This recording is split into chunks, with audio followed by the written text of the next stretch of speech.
Qui a tué mon père ? À cette question, je crois pouvoir répondre. Personne.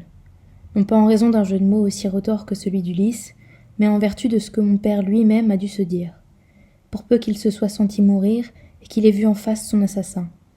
Car si personne n'a tué mon père, et qu'il n'en demeure pas moins qu'il a été assassiné et qu'il a connu une mort aussi violente qu'infamante, à 2 pas de la cité où il avait passé l'essentiel de sa vie d'adulte, adossé à un tas de gravats dont émergeaient des bouts de ferraille difficiles à identifier, il a vu en face le visage de son assassin, car ce face-à-face faisait partie du contrat.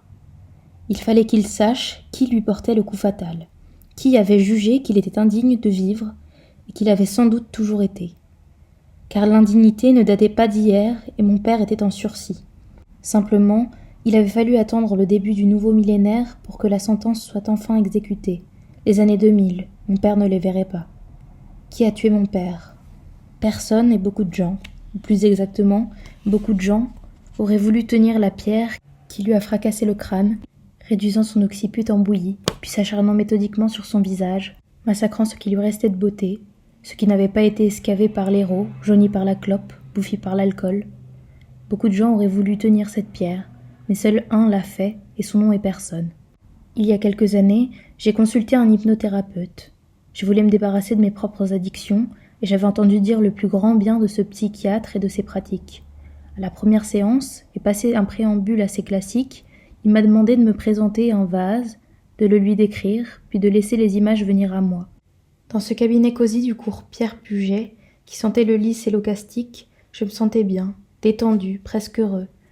Le psy m'avait mis en condition et je flottais dans un état de conscience à peine amoindri.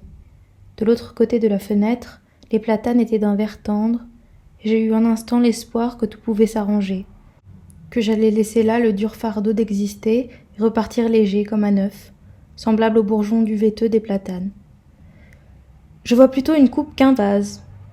Un trophée sportif, non, mais c'est en métal en tout cas, froid, dur.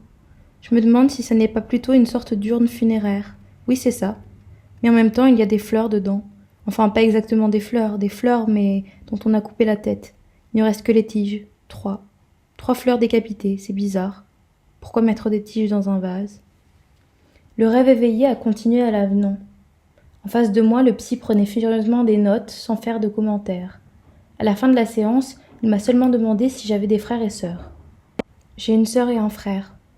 À ce moment-là, je les ai revus tous les deux, Hendrika et Morande, elle avec sa beauté stupéfiante, ses yeux clairs, ses dents du bonheur, lui avec son visage étrange, sa lèvre couturée, sa tignasse d'un noir encre. On est 3. Oui, nous étions 3 à avoir été décapités dès l'enfance, 3 à qui on avait refusé tout épanouissement et toute floraison, 3 à n'être rien ni personne.